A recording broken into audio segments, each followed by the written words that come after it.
Hello again, Gills fans. Welcome back to the latest episode of Gills in the Blood TV. It is a match day review time. Yes, you did not hear that incorrectly, people. Monday review now becomes match day review so that the episode can be live in your eyes and in your ears for Sunday evening every week, looking back at the Saturday game. As you can see, there are two other faces on my screen as well. There is a change of format. I am, of course, still going to be joined on a weekly basis by Reese from German Gills. I'm not going to tell you to go and follow him because you all do it already. The new addition will be an opposition fan every week, and I'm very pleased to announce that somewhat of a guinea pig for the new format is Stockport County fan Tom Goldie. So please go and check him out and follow him on Twitter. I will put his handle in the description at the bottom of the video as always. Tom, welcome to the show, first and foremost. I appreciate you getting up quite early on a Sunday morning. Yeah, no worries. Thanks very much for having me. Yeah, can't wait to go through the game all over again. You sound like us for pretty much the first half of last season. So if I do laugh and smile, I'm not going to make any apologies for it. I won't lie. Right, let's go like we always do. This part's going to be pretty similar. Back to 2 o'clock Saturday afternoon is when the team news generally comes out for both sides. I'm going to start with you, Tom. Stockport County's team was announced. It was Ben Hinchcliffe in goal. It was a back three of Noyle, Horsfall and Toure, the new addition. Wing-backs were Southam Hales and Rydell. It was a central midfield pairing of Callum Camps and Anthony Sarcevic. And then the front three, I want to talk about this a bit later, was Isaac Olatofi, Nick Powell, another new addition, and Louis Barry, loan signing from Aston Villa. Yeah. First and foremost, what did you make of the lineup when it first came out? Because I've got a couple of questions later in the show that I want to ask you. Yeah, there's a little bit of surprise, to be honest. So the back three that we named, ordinarily we had Noyle playing at right centre back yesterday, and ordinarily he's been playing at right wing back. So to see him at centre back for pretty much the first time, I think he played there a couple of times during pre-season, but that was a little bit of a shock. Mm-hmm. And then we had Southam Hales down at right wing back, and that's the first game he's played, league game he's played for this in 2023, I think. Okay. He's been injured as well. And then, up front, we got quite a few injury problems at striker. So there was a little bit of debate of who's going to start up front. I know Paddy Madden's picked up an injury during pre-season, and we've been without Kyle Wotton since we played you guys at Priestfield. We knew about the Wotton one previously. Obviously, I spoke to another one of your fans for the preview. Yeah, but it was more in terms of how they set up that front three. That was more my question. Because Nick Powell started up front, didn't he, for like the first half an hour or so, and then he seemed to drop back a little bit. So I think, to be fair, 2 out of the 3 are quite new, so it's going to be interesting to see what kind of formation and what shape they play over the next few weeks. But yeah, definitely a lot of pace, I think, was the plan to try to get you guys, I would assume. That's fair enough, yeah. And obviously, I'll ask you a couple more questions about how that front three fared later in the show and whether your manager got it correct. Reese, I'm going to come over to you now. Yes. Gills was a little bit more conventional. It was. But also goes away a little bit from what we've seen from Neil Harris. He's generally a 4-4-2 manager from his time at Millwall, Cardiff, and also at Gills. But went with a 4-2-3-1, which we've seen a few times in pre-season. You were over in England for a few of the games, Millwall and Charlton, predominantly, obviously, the first team fixtures. It's something we've had to do to a degree because we've had no Ollie Hawkins throughout pre-season due to injury. So the team in full was Jake Turner in goal. Back four was Shah Alexander, Maxima, Shadrach Ogie and Scott Malone. 2 holding in front and protecting was Ethan Coleman and the captain, Sean Williams. Tom Nichols was the lone striker, and the 3 supporting from right to left was Dom Jeffries, Jules Lapsley and Johnny Williams. What did you think, first and foremost? For me, it looked fairly fluid. I thought that the 3 in behind the front man were going to give us legs and energy. And to me, it looks almost like that front 4 were going to be allowed license to go and attack Stockport because we had 2 naturally sitting midfielders in front of them defenders. Absolutely, and it was quite interesting because, firstly, I want to say when the team came out, we had there was no Dieng who was injured, no Masterson, and no Hawkins, and you think, oh God, we've got 3 big injuries here, but we can still forward put in place a really solid team, albeit with a relatively new formation we're not used to. And you're absolutely right with the front 3 of Williams, Lapsey, and Jeffries. That, for me, when I saw that, I just thought that's just going to potentially run rings around everyone. The pace and the energy they all have, if they can continue to build some cohesion with each other, and then be able to feed at least a lone striker that is Nichols up top. I actually thought that as a front 4 was was so pleasing to read on the team sheet. I saw so much potential in those, at least those four moving forward. But also, like at the back, to have Oji Namer there, I thought that looks pretty solid as well. And to have, I was just overall really impressed with how solid the team sheet looks compared to what we were obviously a year ago. And I thought, okay, even with a couple of injuries, we're looking like we can have a little bit more depth in our squad that we've not been used to for a while. And I think even yesterday, the first game of the season, we can go, actually, we've got some real depth that even if we do get a couple of injuries, we can still put a solid team out. And yesterday, even though it's the first game of the season, was a solid example of that. That's it, yeah. And I don't think it'd be right if us as Gills fans sit here and say, you know, we're going to win the league just because we've got the Stockport opening day. And at the same time, Stockport started, well, they start every year, don't they, like this, Tom, to be fair, from what I read on social media. And you had a slow start last season, but once you got going, you were a frightening prospect. I think 5 years running now we've lost or not won the opening game of the season. So it's almost like tradition now for us to do this sort of thing. So it's almost just a write-off. I think we've only won 2 or 3 out of the last 10 years or something daft. So yeah, it's not nothing new for us. And I think last year we won 3 out of the first 15 and then went on an unbelievable run. So there's still 45 to go. That's it. Yeah, that's it. Yeah, it's the first steps on a very long journey of where we all want to get, isn't it? And I also saw an interesting tweet late Friday night that said you've not actually beaten us in the 21st century now. I think that's about a dozen games or more. Oh, really? Yeah. But I think, to be fair, in the 20th century, we'd only won 7 out of about 45. So it is our turn. Overall, and before we get into the specifics of each half, though, and Tom, I'll stick with you just for a little while, and I want your view first, and then I'll ask Reece. For me, if you was a neutral that went to the ground, it looked like a game where defences were generally on top. I think if you look through the entire 90 minutes, I can recall Jake Turner making one really big save for us, first period, and I can recall Ben Hinch lift, because I got told off last season there's not a second C. So if you're listening, Ben, I'm sure you're not. I've got your name right this time. I can recall him making a good save from Scott Malone, second period as well. What did you make of the game? And do you think that that's a fair assessment, that it looked like a defence-heavy game, potentially because both sides had their focal points in Ollie Hawkins and Carl Wootton unavailable through injury? Yeah, I think first half it was probably more 55% you guys. You looked a little bit better on the ball than we did. We struggled to really unlock you at all. We didn't really actually have much possession. Did you hear that, Reece? Yeah, that was weird. We looked good on the ball. We didn't hear that. That was music to my ears suddenly. Did I say good or did it just say better? I can't remember. No, you can't change it now. Either doesn't matter. Change it. See, we don't edit for these reasons.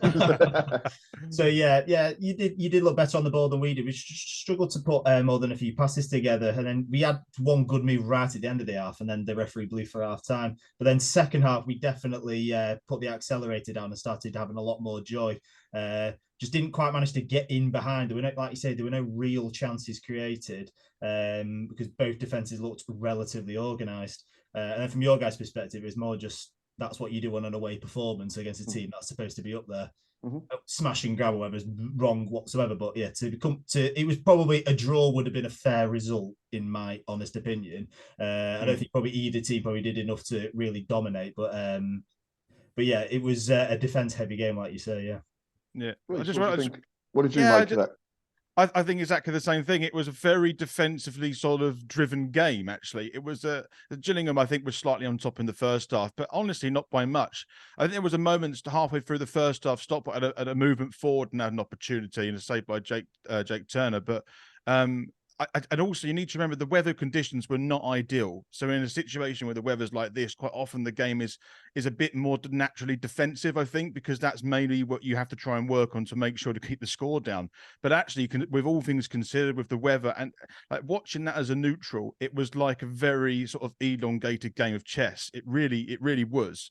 And it was only going to take either one flash moment or one mistake to actually for there to be any breakthrough. And actually, when we talk about the goal, it's pretty much that. But yeah, it was almost a defensive masterclass in the sense that was from both teams. Actually, I thought both looked relatively solid in defence, and both attacking sides from both sides found it hard to break those barriers down. Yeah, correct. And just to back up Tom's point as well, he said first half he felt was more even. Stockport had 51, we had 49%, but we had one shot on target each first half. But then second period, Stockport had 66% of the ball. Imagine a lot of that came in the first sort of 25 minutes before the change of shape. But shots on target was 2 each again. I think Stockport had loads more shots than Gillingham, but there were plenty that ended up either, you know, nearer the corner flag or in the back of the stand.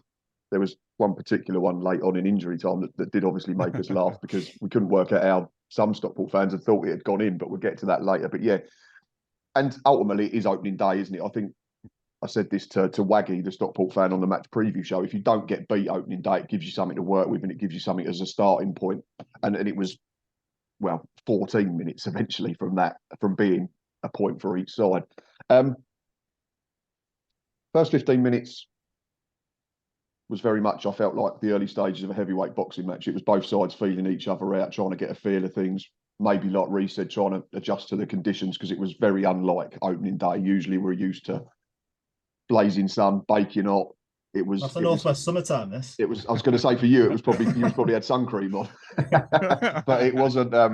It certainly wasn't conducive to anything in terms of sunbathing or that type. There was a few hardy souls in the open-ended stand, but then went for shelter under the scoreboard, which was quite amusing. That was a sight to see, actually. Yeah, I enjoyed looking at that. We've already mentioned each keeper made one big save.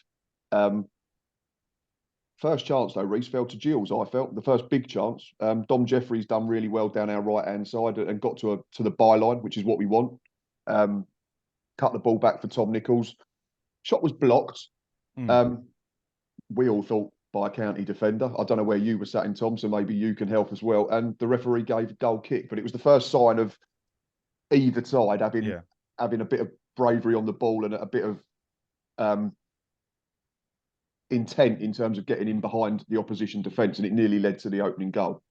Yeah, it did. And one of even like the movement from the right hand side was excellent. And it was, like I say, the first time we really got a little bit in behind to actually create something.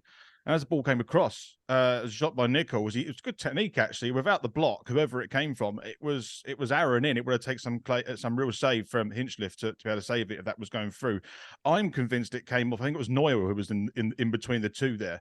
But I think the referee said it came off Lapsley, who was standing in front of the player. Tom's nodding, so can I just interject there, Tom? Did you see it? To be fair, I didn't have a much better view than what you guys did because I'm in the same stand where you guys were. Right, okay. But yeah, Lapsley was stood behind, and from the replays are kind of, they're not the best quality, but it does, I mean, it might be blue tinted glasses on, but it looks like it does come off Lapsley afterwards because it does look just like a flick up into the stand behind. But yeah, you probably want to discuss the referee at greater lengths probably later on as well. But yeah, I think it might well come off Lapsley, but I'd be pretty 60-40 on that. Yeah. No, fair enough. But yeah, Reece, like I say, it was good to see us because we've had this chat over the summer about wanting pace, wanting legs in the side, wanting some width. Obviously, Johnny Williams can play from the left as like an inverted winger, which then allows your fullback to get on when he tucks inside, and we saw bits of that as well. But I think Dom's going to be the one that's got to stretch the play at the moment if we're going to play that personnel in that system. And I thought he'd done it in fits and starts, and I think we'll see more of that as the season goes on. Yeah, I think so. And and I hope that, because he's got to grow in that role again, because we started to see that at the second half of last season when he can really start the stretch of play and is given that freedom to do it with quality around him. So hopefully he's going to continue to grow in that position if we are to set up like this, because if he becomes that player, you can see already the type of attacking intent that Gillingham can create moving forward. So yeah, it's exciting to see him in that role and actually creating some real opportunities for us to get in front. So yeah, Jeffries for me did pretty well down that right hand side, I have to say. Yeah, definitely. Tom, I'm going to come back to you now. I think after that, it's fair to say that Stockport probably had their best spell of the first period. The game was played predominantly in the end where we were. I think there was a couple of chances. Again, nothing clear cut like you've already alluded to. I think Louis Barry worked himself some space, cutting in from the left, and there was a shot blocked by Maxima, our centre back. And then there was, I think then the big chance came. Actually, I think the ball got played in, and is it Southam Howes with a header at the back post, and Jake Turner had to get down smartly to shovel it away for. I think it went out. That was pretty much our only chance of the half. Yes, Southam Howes it was. Yeah, headed it into the ground. It was a good save, to be fair. And then I think we had another one as well. Ryan Rydell was playing left wing back for us, kind of came over towards the right hand side, and I think he had a volley. I think it was with his right foot, and he just dipped just over the bar. But yeah, apart from that, the kind of like the Southam Howes chance was a good one, but I don't know, for a small right wing back, it's probably not his kind of chance, I wouldn't imagine. So yeah, we did. Yeah, like I say, there was nothing really clear cut. To be fair, for most of the match. But yeah, that was probably our best one, was the Southam Howes one. Yeah. And then I think aside from that, the game sort of set back into its pattern and its shape and its speed. And as Tom said, there wasn't much more. The only other thing I can think of was Scott Malone with that audacious curling effort. I mean, for all the world, when he made contact from me from our position in the stadium, and Reece, you can get a different perspective, obviously, because you watch it on iFollow. But for me, it looked like it was going to end up sort of Rose Ed, and then all of a sudden dipped at the last minute. And I think Hinchliffe was semi-comfortable, at least, that it was going to avoid going on target. But yeah, I was quite surprised to see that it sort of dropped on the top of the net. It would have been one hell of a strike if it had dipped another foot or so. Well, because actually the lead up to that was really good, because there was initial phase of play where Stockport cleared the ball, and then it sort of fell to Scott Malone, and then it was a moment, about 10 seconds between him and Nichols, to actually find a little bit of space. It was clumsy at best, but what was quite nice was actually between them, even though it was quite clumsy, Malone managed to get some space. And even though, the shot looked like it was going to hit double Rose Ed, he put some real topspin in it and hit the roof of the net, I think, or just over the back of it. But what I did like about that was, this is a player that we've got here who can create a lot of stuff from nothing. And I kind of felt that's what that phase of play was a little bit like, because I thought it was over. And he managed to get a shot from 22 yards that could, on another day, I mean, it's like a 1 in 20 shot to go in, but could hit the back of the net sometime. And I think we haven't had a player like that in quite a while, really. And I thought, actually, we've got someone who can create a lot of stuff from nothing. And that was a nice little example of it from my viewpoint.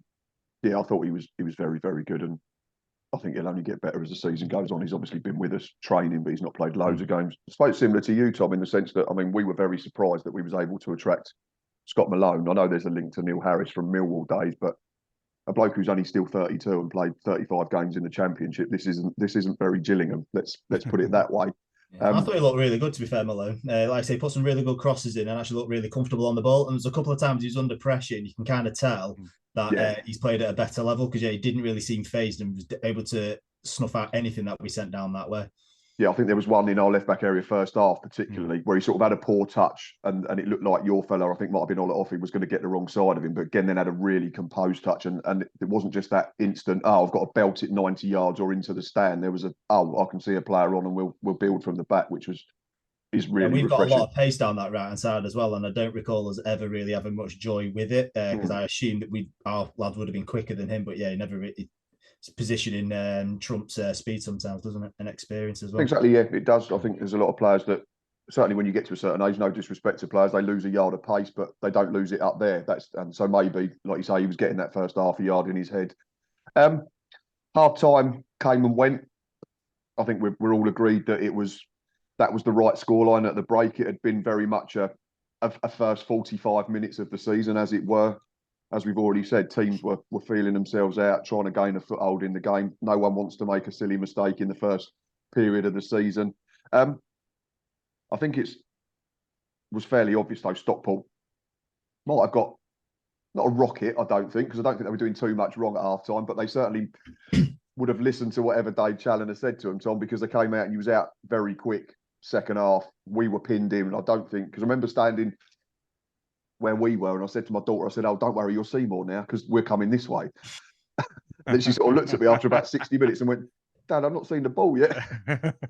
Stockport, that would you say, Tom, that was Stockport's best spell of the 90 minutes? Because I think for 15, 20 minutes we couldn't get out of our half, and it was. It's amazing what shooting towards the Cheadle end does for us. We get turned over a lot of initial kickoff. We tend to get turned over a lot, so we're shooting at the Cheadle end in the first, and then second half we're shooting at nobody. Our teams do that to us, with the Raynham end.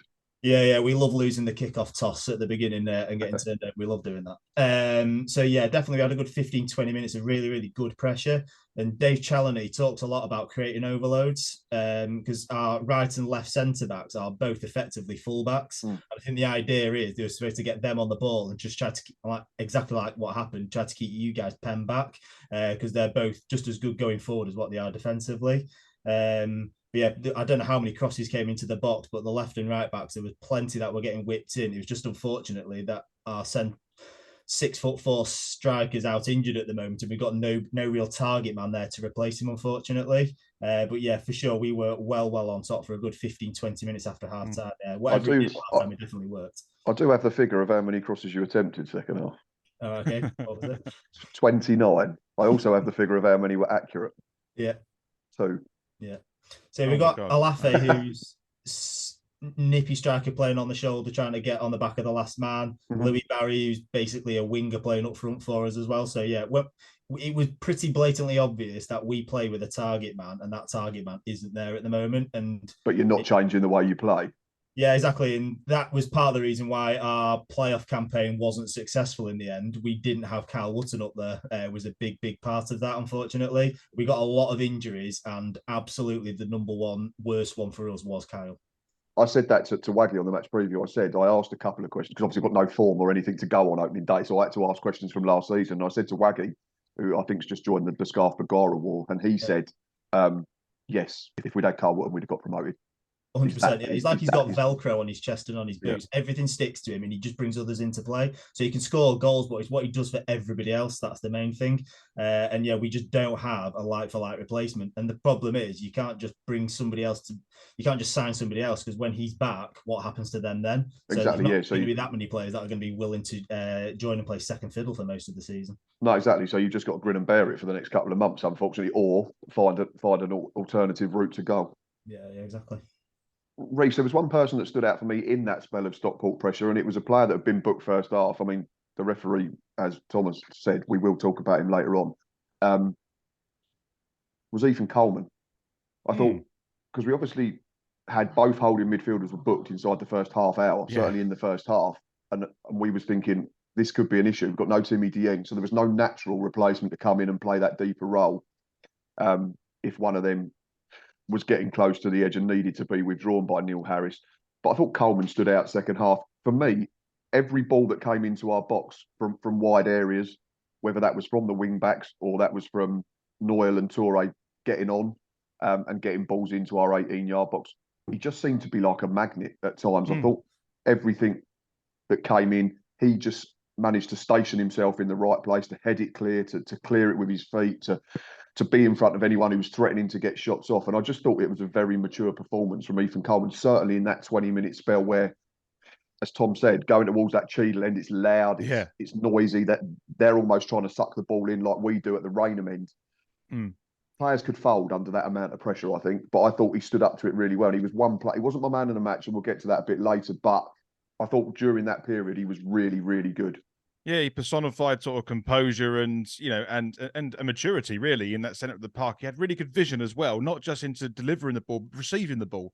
And because someone of that age, he was kind of taking, like, I imagine Williams to always be doing that kind of role, to calm things down, to sort of have the ball come to him and then spray it out left or right or down the middle. But actually, when the ball came to, I was a bit worried at first when it was falling to his feet and spent in the second half. I thought, oh my goodness me, he's young, he's got a lot of pressure on him, and he might make a few mistakes. But actually, as the half grew older and older, when it went to his feet, I was quite calm. I felt like he was a very sort of controlling and calming element in that centre of the park, which we kind of needed in that second half. And to have both of those in the midfield with Williams as well, Sean Williams, I thought both of them worked really nicely together. And also with that, both of them being on cautions, it's you have to be, as the name suggests, pretty cautious of your play. And absolutely. I thought they did that excellently well. They managed their game with the extra addition of a yellow card excellently well. I was almost convinced, because you say Dieng wasn't named. I thought, I don't know what's going to happen in the centre if we can't sub one of those off, and they're just going to have to change their mentality of how they play. And they did that, and obviously didn't get booked again, and were an integral part to the core of the midfield. And I thought it was a very mature performance from Coleman, and also to be off of Williams as well. Williams must be teaching him some stuff excellently, because it just worked really harmoniously together. Really did. Yeah, I was like I say, I was very impressed with both, especially Coleman, because you say he's a lot younger than Sean. Sean knows how to manage games and performances when he's in that situation, you'd hope, at 37 nearly. I'm going to switch it up here, because what I've done is, obviously, when there's Stockport stuff, I've talked to Tom and Reece with the Gills related stuff, but I'm going to switch it up here. I'm going to go to Tom about what I thought was the key moment in the second half that ultimately could have won, that did win us the game. Gills made two changes midway through. I think it was 69th minute. It was done, because we were in this crowd and trying to work out what the changes were, because I couldn't quite work it out initially. But it then became apparent. So we took off Johnny Williams, Tom, and Dom Jeffrey. So it was both wide midfielders. Yeah. Brought on Robbie McKenzie and Ashley Naderzan and went to a back three. And I thought we very quickly regained maybe not full control of the game, but we certainly became a threat again because Tom Nichols had become isolated.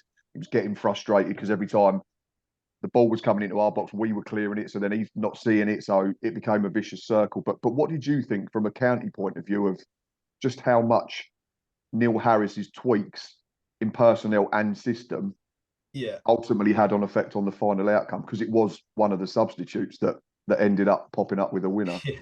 Yeah, so to be fair, I think it was also the plays he brought on in the change of system work, but I thought also the timing of the substitutions was good as well, because at the time we were well on top, the crowd was right in it. Then all of a sudden, when the substitutes, probably under instruction to walk off a bit slower going off and just try to quieten the crowd down and quieten the game down a little bit. And it was also a good time because it wasn't too long, and all of a sudden you created a chance pretty much straight away. And obviously I know that Nadasan as well just joined from Crawley, hasn't he? And ruffled a few feathers over there, so I think they rated him quite highly. So yeah, for sure, it was it definitely because I would assume you ended up just matching us up with the 3-4-3. I would have thought, and just gone man for man. But yeah, it definitely had a big impact. Yeah, because up until that point, it'd been pretty much all us, and then it went back to being a bit more of an even tie again. But ironically, straight after the change, I know we had the chance as well that Tom's mentioned, but Reece, we then tried to overplay on the edge of our 18-yard box. I think it was the first time that Shadrach Obi had probably just tried to do too much in possession, because at that point, up to that point, I thought he'd been flawless on debut. We tried to overplay, and Carl Noyle nicked possession, and it a rising drive that clipped the bar. I know I've watched clips. I've not watched your full video yet. I've watched clips that you've put out on Twitter, and you thought at first that Jake Turner had saved it. It wasn't. It beat Turner and hit the bar. I suppose that's the change of feeling around our club at the moment, because 100% last season, if that had been up until December of 2022, we'd have made that change and then we'd have conceded. So it was almost like the footballing gods were finally shining down on us a little bit. Yeah, I have to say as well that it made a really positive impact, because often when we're making changes last season, particularly early on last season, there was either no impact or a negative impact, usually. This time round, it stabilised, changed things up, and gave Stockport something else to think about, which I thought was, might have been, you could argue, was the telling point of the game, which maybe put us slightly over the edge of moving forward to get the goal. I mean, it was obviously Mackenzie who scored, who was a substitute. But I have to say, that you talk about Noyle having that shot that hit the crossbar, we've experienced so much in the past where there's been a change, then we go 1-0 down, or we're out of the game. But this time, the change that happened continued our stability rather than sort of fracture it. And aside from that moment, of course, yeah, absolutely. And we could build. That was a nice pedestal for us to then build on moving forward. And ultimately, I have to say, I was impressed with a couple of stop bobblers. Noyle was one of them. I thought he looked really tidy out there. And I think give him that shot 10 more times, I'm pretty sure he puts out on target 7 of them, and I reckon 2 of them go in. And like you said, I was so when I thought that was when he hit the crossbar, I was like, maybe we were about to break down like we normally do after a substitution. But it was quite refreshing to see that wasn't the case, which is probably a new, a new Gillingham, a new renaissance of our substitutions in the second half, which is really good to see. To be fair, I also saw as well, there was one where we had a cross from the left-hand side, and we weren't too sure if you were, there was these startings to see you guys crumble a little bit, and then I think the cross came to the far post and Malone just chested it down, basically back to the goalkeeper. Now, obviously for you guys, that's probably a nervy moment, but in hindsight now, it just shows that there's a little bit more composure there than probably what you're giving them credit for, maybe. The bloke in front of me went, that can stay in the Championship, my heart can't cope with this kind of composure in our 6-yard box. Yeah. I've always put that to the back of my mind. I wanted to forget about that moment quickly, but you're right. Actually, you're right though. That is Championship experience speaking. I'm sure even Jake Turner was shocked to have that come back at him. Yeah, because normally that's a wild hack up into the night sky, isn't it? That type of thing. Oh dear God, yeah, I'd completely forgot about that. Yeah. We had a chance just before we scored, and it's that man Malone again who keeps being brought up. I think we worked it fairly well down our right-hand side. I think Shea Alexander got a ball into the box, which was cleared, and it came out to Malone, who'd done that thing where he'd almost stationed himself almost like an extra centre midfielder. He'd come in off of his touchline. Great first touch. think went for placement, side foot, because there was a lot of bodies between him and the goal, and it went through them bodies, and Tom Hinchliffe had to make his big save of the game, got down and got a strong left hand to it, which at the time, I just went, this is ending 0-0. Yeah, you'd like to have thought so, but that's what Ben Hinchliffe does, though. He's done it for, has he been here for 7-8 years now? Yeah, he's come right through the divisions with us, and that is what he's capable of, big saves like that. Constantly contributing and saving us out, yeah. I was actually quite impressed with him yesterday. I thought he was pretty solid goalkeeper. As you just said, Matt, I thought when he made that save from Malone, I thought, yeah, 0-0. I can see this being 0-0 or or it was going to be a really late nick of it by Stockport, because I just thought in the second half, like you say, when you shoot towards that end, the ball is just being sucked into the net. We saw that after we scored, and I thought, and because we're naturally Gills fans, and that's what of course, yeah, right. But I was impressed with Hinchliffe yesterday, actually, and when we played previously against him as well, I was always impressed with how he played. He's one of my favourite goalkeepers. The divisions with us as well. So he joined us in the National League North. He was a part-time goalkeeper when he joined us. I think he was part-time being a truck driver as well. And since he does look like a truck driver, to be fair. He's quit his job and in his pink shirt. Yeah, exactly. Yes, we'd have to quit his job and become a professional goalkeeper. And yeah, we've signed a few goalkeepers in that seem to be like his replacement. And one by one, he's just been able to regain his place and keep it. Yeah, he's been absolutely fantastic for us. Oh, that's brilliant. I love stories like that. It's similar to like the lad at Luton who's gone through from the National League and is now going to play in the Premier League. Stuff like that's absolutely brilliant, because we've had this discussion a few times, me and Reece, and I've had it in stadiums. Football's very short-termist now, isn't it? You don't get people generally that stay at one club for, more than a couple of years. So to see things like that is really, really great. And yeah, he's proven himself over the last. Yeah, and it might even be harder for you guys when now you've got more investment, just like us as well. Those kind of stories become fewer and fewer as you start to work your way through the divisions. So yeah, he might be the last one we'll have for potentially quite a while, I would imagine. Yeah, we had Max Amer, our German centre-back, who went past 350 appearances last season, and the only reason he missed the season was because our chairman at the time, Paul Scally, wasn't offering contracts, and so he essentially went to Bristol Rovers on loan. Right. Got relegated and then got relegated with us. So he's one that can become a target for the Boo Boys and those on social media. But as I say to everyone else, you don't play that amount of games for that amount of managers at one club if you've not got ability. Yeah. I just want to say one thing extra just before we finish off about investment in clubs. Also, what you can have, you say the stories of these sort of players that stay for a long period of time are few and far between when you have a club that has a lot more investment.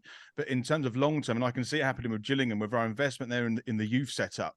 I'm hoping that this investment, maybe we can create players that can be here for a long time as well if they grow with the club. So there's also that kind of side of it as well. So even though in the short term you might have players go through and out the door after a couple of years, hopefully you start to get some youth coming through who then hopefully will be with you a lot longer and much more rooted to the club. So there is that kind of element of it as well when you have heavy investment into a club. And I hope that we're going to experience that as well. I guess it's more in the short term, isn't it? You have to try and almost buy the players to get you, like we did in January. Yeah, absolutely. But yeah, obviously we all like singing "He's One of Our Own," don't we?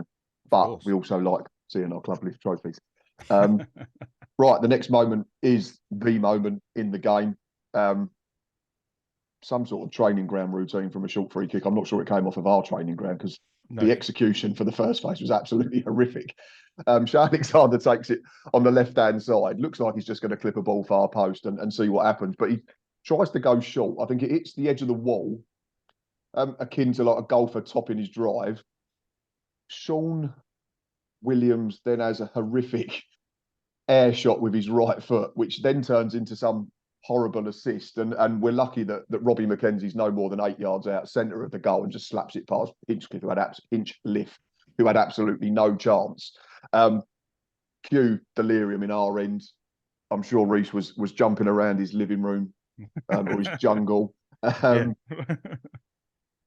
think, Tom, it's fair to say, like Reece said, the game was getting at a point where it was either going to be a worldie, a mistake, but it did have 0-0 written all over it. So obviously, for our point of view, absolutely brilliant. It made the 6-hour coach journey home for me a lot shorter. For you, obviously gut-wrenching because it wasn't a game where you felt you probably deserved to lose. Yeah, after a second half like it had been, it just felt a little bit unfair for us to and I guess in hindsight, again, the goal was probably going to come from a mistake. given how much good play had happened, it was always going to be for how organised you had to cause disorganisation within the defence, and nothing does that better than a failed free kick attempt. So yeah, it was obviously disappointing. But then you also have the added factor nowadays if you do concede a late goal, the chances are there's going to be a lot of injury time because of how much the referees are adding on. So a late goal now isn't actually a late goal in reality, because you are still going to have plenty of chances to hopefully get back into it. But yeah, it literally, I think it flicked off our wall, didn't it? And just pretty much fell exactly where you'd want it, 7 yards out. And I think Noyle in the middle was marking 2 men because of the mistake that had just happened. Yeah. Yeah, it's a funny one, isn't it? Because like you said, when I first saw it, it was like topping it. It's kind of like topping a driver, hitting the top of the bunker, spinning forward, hitting the flag and going in. That's kind of what it felt like to me. Pretty much like that. Yeah, it was like if it was golf, it would have been me trying to play golf, 100%. But there's also, it was the mistake that led to the goal. I have to say the free kick is awful. I have to say it's not what Alexander wanted to do. But like you said, Tom, like that does foil defenses. It gets them on the back foot suddenly because it's something unexpected. And it's that kind of approach that sometimes can really unwind these really organized defense. And as a result, Mackenzie was he was just in the right place at the right time. You do that another 50 times, he's somewhere else. It just happened to be there. And it was going to be one of those moments that was going to be a goal. It could have easily happened at the other end as well. And nearly did, in fairness. But on one of our 30 crosses, yeah. Yeah, right.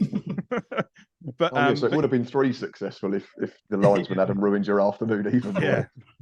Yeah. But yeah, like I said, I was dancing around the living room, but the bigger picture side of me says, realistically, looking at that game either should have been 0-0 or 1-1, really, if I'm honest. I think we got out of that one, just about survived and took all the points. But I do have a relative amount of sympathy for Stockport fans, because that's not nice to see that. Because actually, I thought he put a pretty solid performance in, and I thought it was worthy of some reward, and he didn't get it that afternoon in terms of points.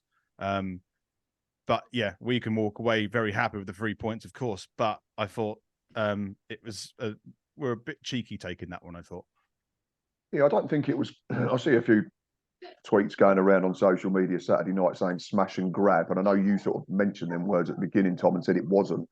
I don't think it was a smash and grab. We had plenty of moments. It's not like, I mean, last season, if we'd come to Edgeley Park and nicked that 1-0, that would have been the biggest smash and grab in the history of the game, potentially. But I don't think it was a smash and grab performance yesterday. Gills had plenty of times where they were on the front foot and certainly up to the final third were causing issues and getting into good areas. I just think both teams lack that cutting edge that may come as the season naturally progresses. And to be smash and grab as well, we would have had to have created a lot of gilt edge chances, and I just don't think we did. We created some and got in a couple of times towards the end. But yeah, smash and grab's probably a little bit too far, but I think to come away with nothing was harsh on us.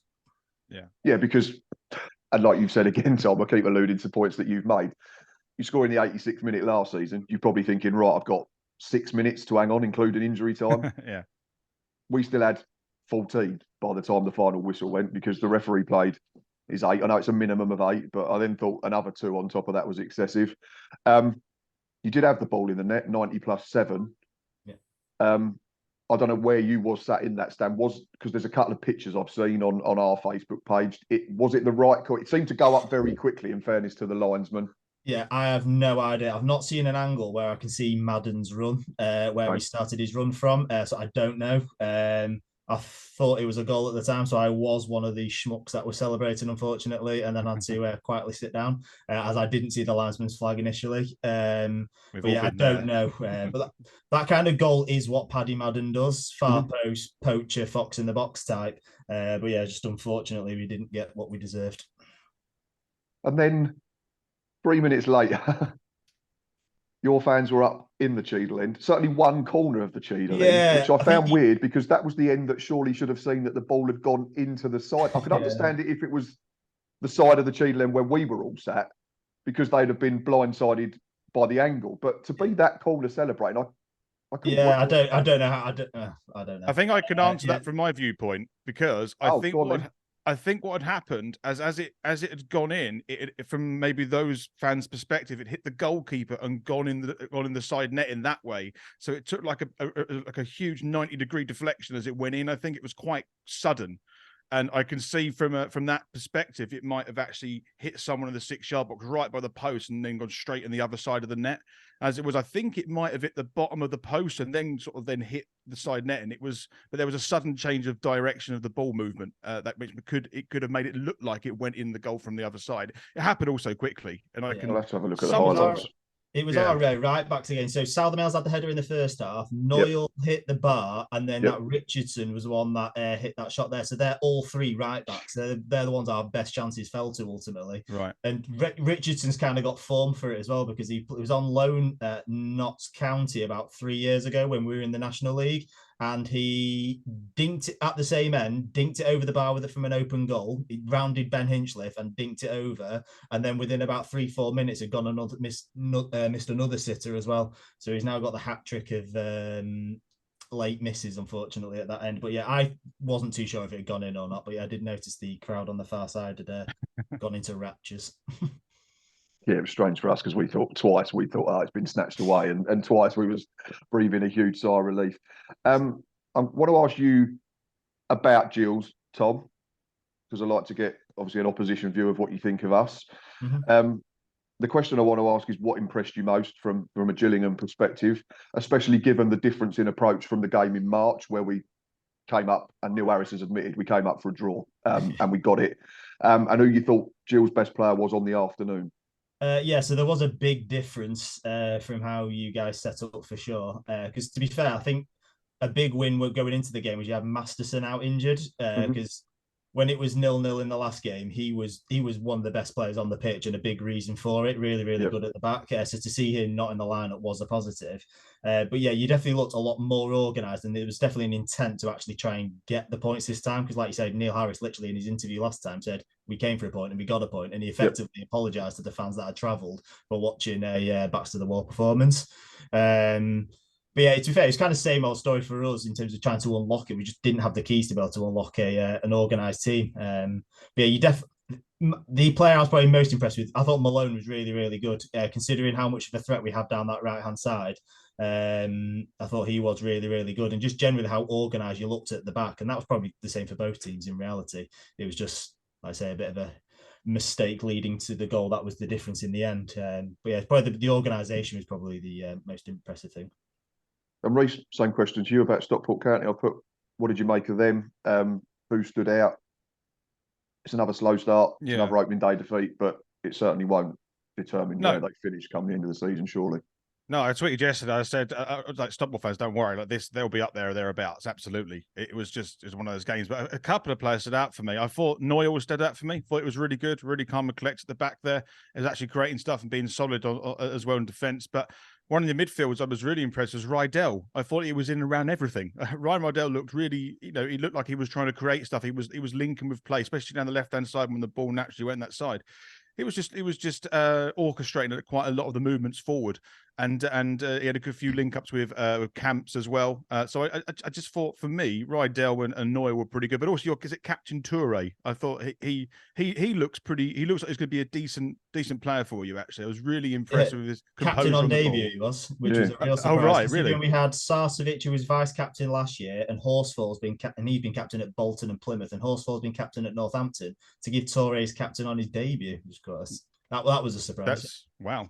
Yeah, but I was impressed. I was impressed, and Horsfall was impressive. Actually impressed with the back line. And one thing I just want to say as well. I know it's Powell's first game, but either we did really well to shut him up, or he just didn't really get into the game what I expected. I don't know what you thought of that, because I was expecting a bit more from Powell. But yeah, we played the first half an hour. He played up front on his own, and he should be technically our best player.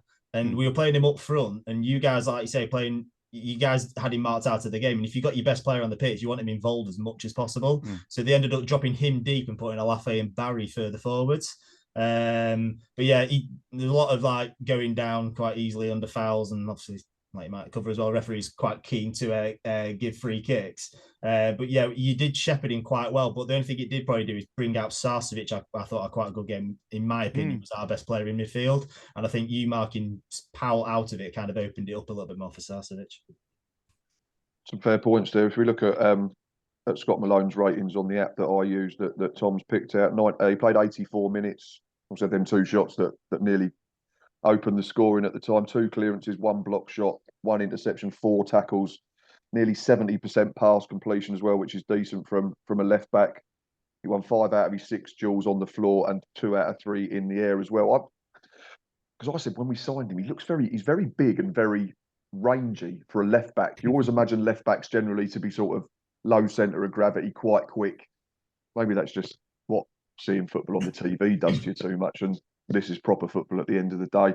And in terms of Reese's pick, Ryan Rydell, 90 minutes, 76% passes, played 4 key passes, 3 completed crosses in the game, 100% in the aerial duels, and a third of his duels on the floor. So yeah, certainly had a positive impact. But again, I think it comes back to what we've said, and the theme of the episode is that generally we've picked defensive players, fullbacks, wingbacks. No one's really mentioned the attacking players as being a real threat in the game. Tom, you've sort of touched on it. I want to ask you about Dave Challoner, what he did right and what he did wrong in the game. The 2 that I've written down were Noyle centre-back, ? I was quite pleased to see that because I thought he was outstanding at the Priestfield back in April, playing as a wing-back. Yeah. And you've already mentioned it briefly. Nick Powell, I thought it was made very easy for us to defend against Nick Powell. Because like you say, you want him dropping deeper and getting into pockets of space between the lines so then he can turn and play with his face in the goal.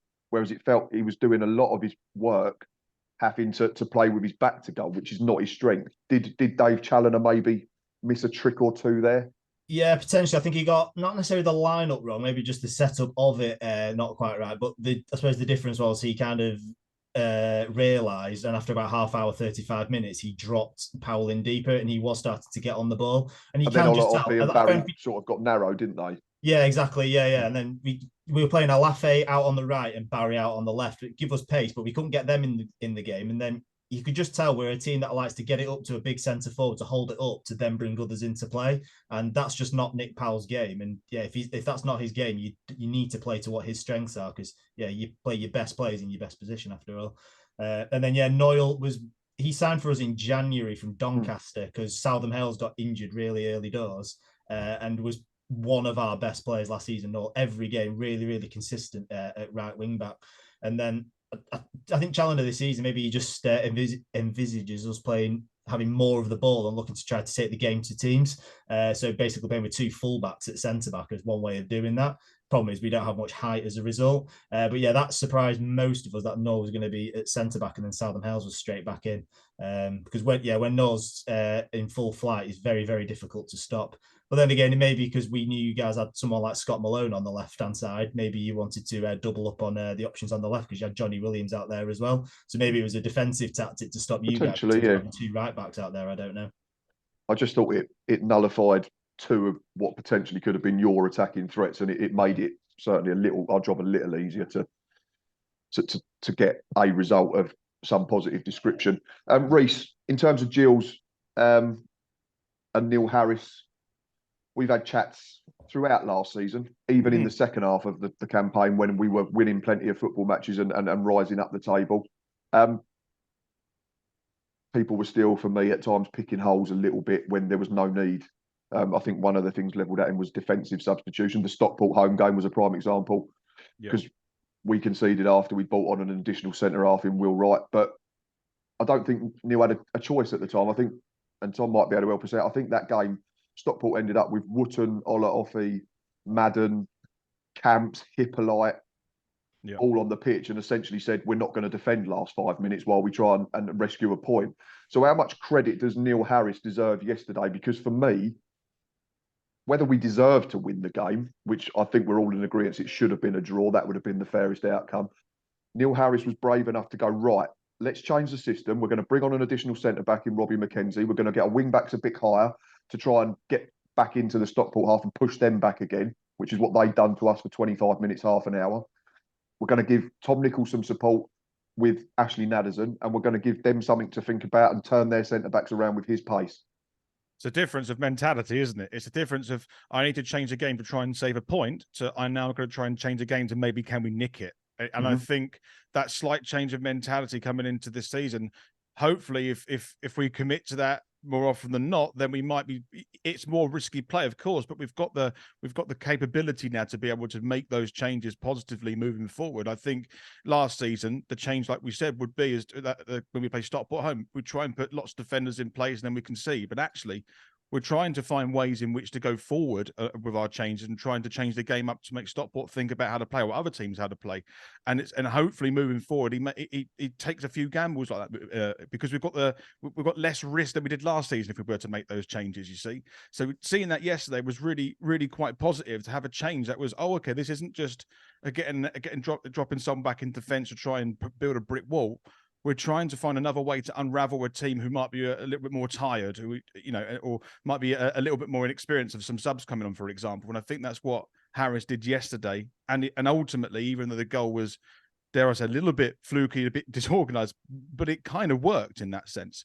So it was really, from my side, it was a different type of substitution compared to last season that ultimately the gamble paid off and we took the 3 points. So for me, it was a really positive change that Harris done. I think throughout tactically, I thought he pretty much nailed it yesterday. I was pretty impressed.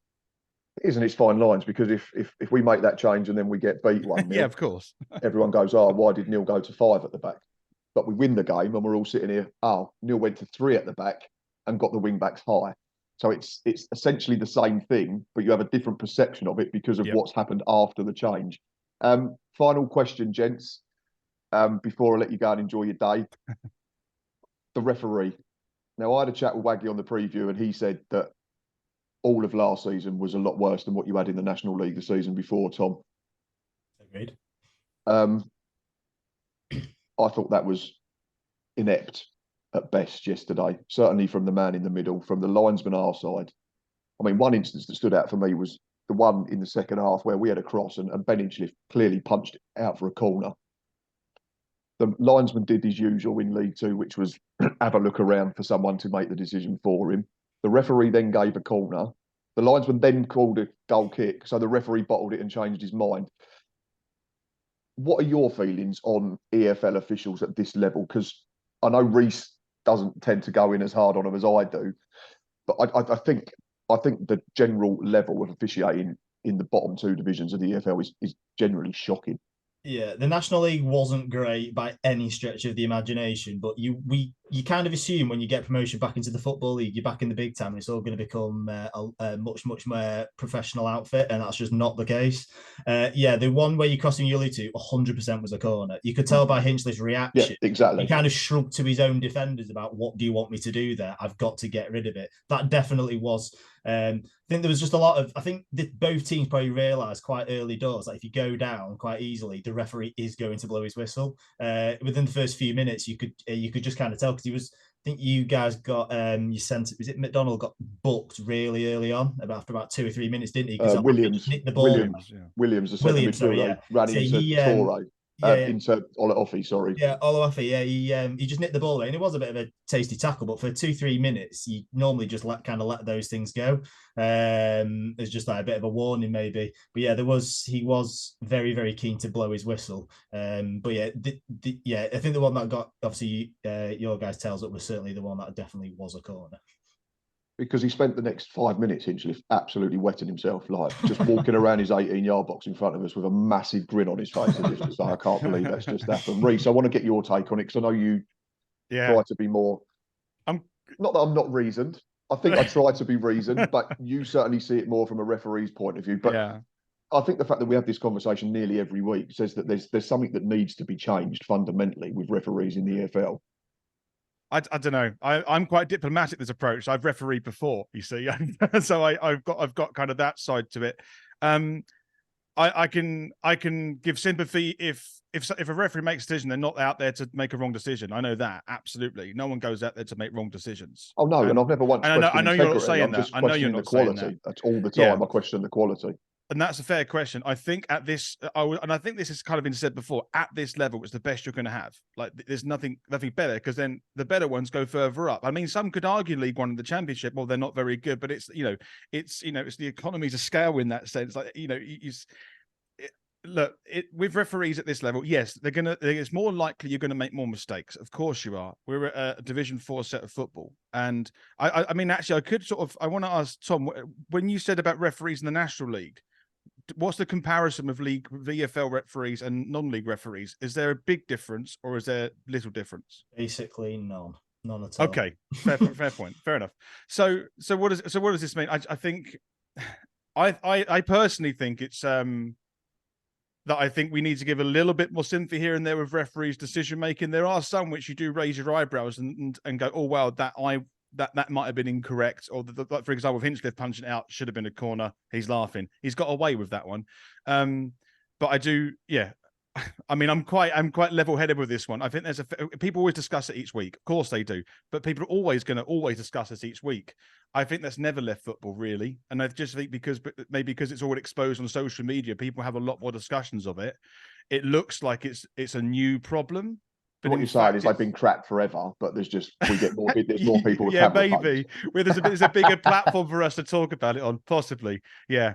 Look, I wouldn't want to do it at that level. It's a tough job, but fair enough. Yesterday, there were a few decisions that raised my eyebrows and went, okay, I wouldn't have given that, but I have a different viewpoint to what the referee possibly saw. So, I think that's kind of my approach to it. I think ultimately as well, anything's better than VAR. I'd rather be discussing. Absolutely. I'd rather be discussing an inept referee every so often than going through VAR, because I think it's been proven to be a complete vibe killer. Because you just know, like that Madden chance at the end, we're all sat around for like another 5 minutes while some bloke's out there with his ruler trying to work out if it was actually onside or offside or not. So yeah, and had it been a goal as well, it just ruins the entire atmosphere, and it's just a complete vibe killer for particularly late on in the game. And we're not going to get out of stadiums till about 6 o'clock at this rate, are we?